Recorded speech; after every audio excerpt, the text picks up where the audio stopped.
ওয়ালাইকুম।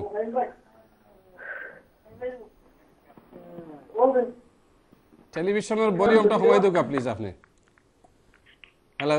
হ্যালো, সালাম আলাইকুম। হ্যালো, সালাম আলাইকুম। লাইন কেটে গেছে। প্রিয় দর্শক, আপনারা যারা ফোন করেন দয়া করে আপনারা টেলিভিশনের ভলিউম কমিয়ে আমাদের সাথে কথা বলবেন, নতুবা আপনাদের ফোন লাইন কেটে যাবে। দেখি নেক্সট কে আছেন লাইনে। হ্যালো, সালাম আলাইকুম।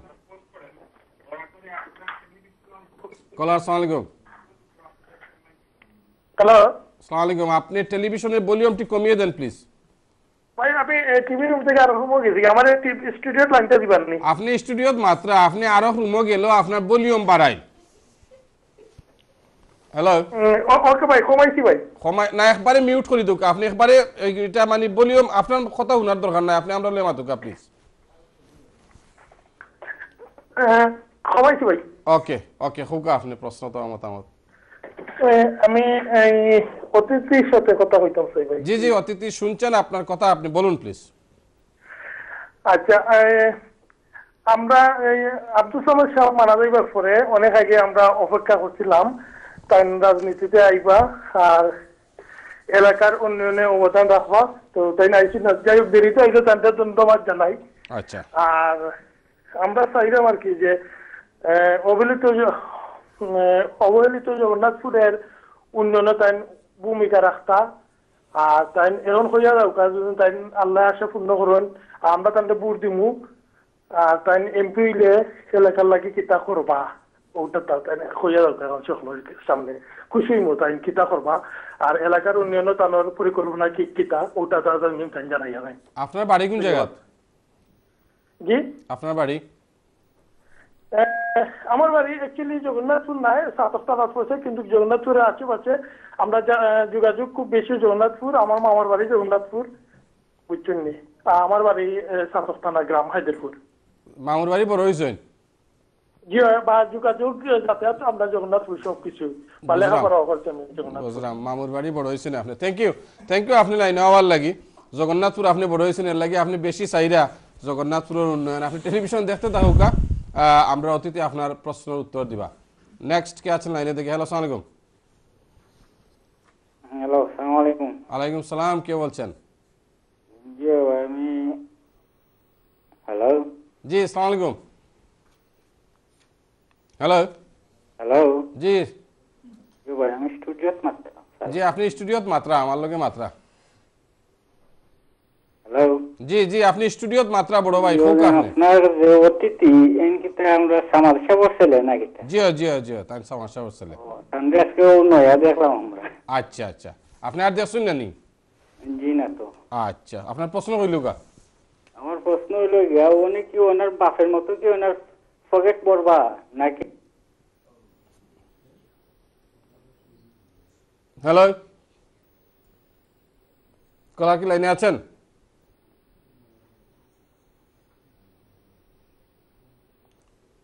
হ্যালো, সম্ভবত কলা হারিয়ে গেছেন। দিকে নেক্সট কে আছেন লাইনে? হ্যালো, সালাম আলাইকুম। হ্যালো।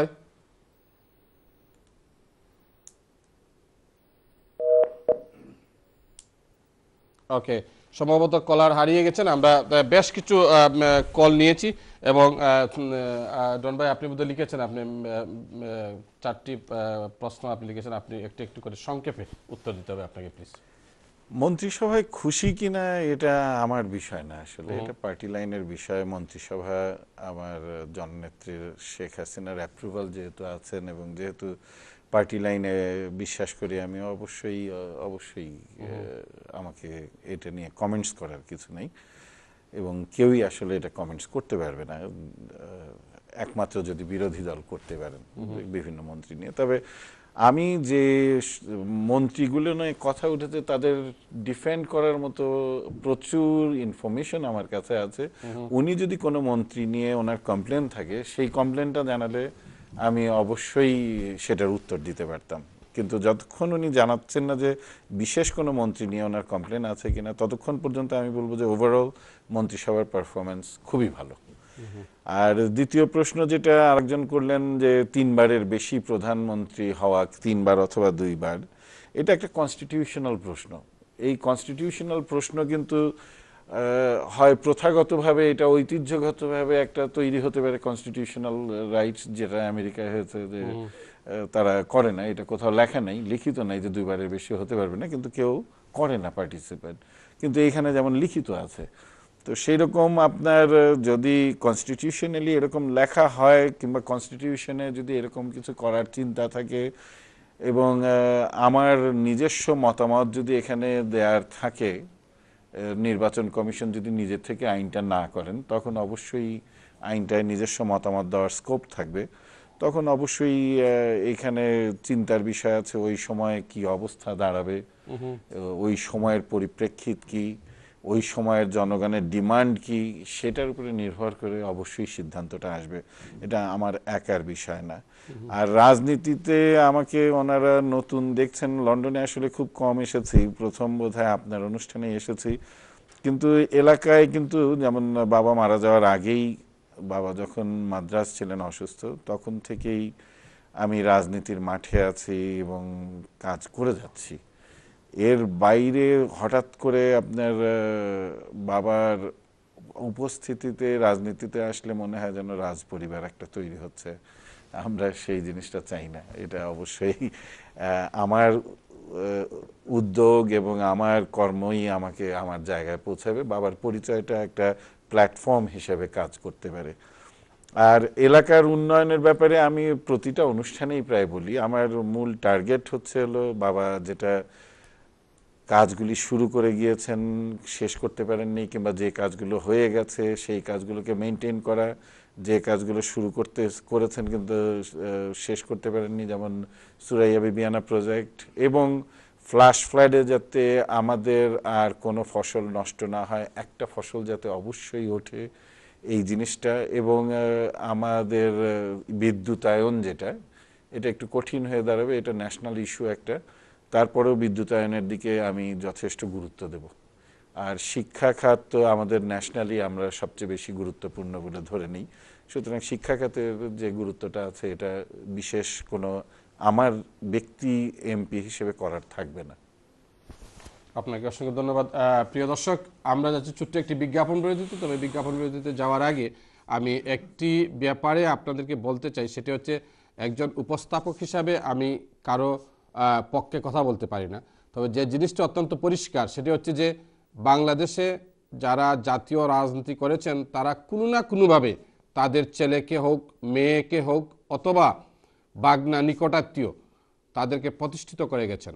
কিন্তু সেদিক থেকে মরহুম আব্দুস সামাদ আজাদ সাহেব সম্পূর্ণ ভিন্ন একটি পথ তিনি অবলম্বন করেছেন। তিনি তার সুযোগ্য সন্তানকে বাংলাদেশ আওয়ামী লীগের রাজনীতিতে তিনি প্রতিষ্ঠিত করে যাননি, যেটি অন্যান্য রাজনীতিবিদরা করেছেন। এবং আরেকটি জিনিস অত্যন্ত পরিষ্কার, যারা আজকে বাংলাদেশ আওয়ামী লীগের রাজনীতিতে যারা আছেন, আমি কম বেশ তাদেরকে চিনি, এবং তাদের কেউ কেউ যদি মনে করেন যে তারা বাংলাদেশ আওয়ামী লীগের রাজনীতিতে তারা খুবই যোগ্য এবং সামাদ সাহেবের ছেলে যোগ্যতা রাখেন না, তবে সেখানে আমার কিছু বলার নেই। আমি যাদেরকে চিনি অনেকেই লন্ডনে ছিলেন এবং তাদের সাথে আমি কথা বলেছি। সামাদ সাহেবের ছেলে আজিজুস সামাদ ডন কোনো অংশেই কম নন।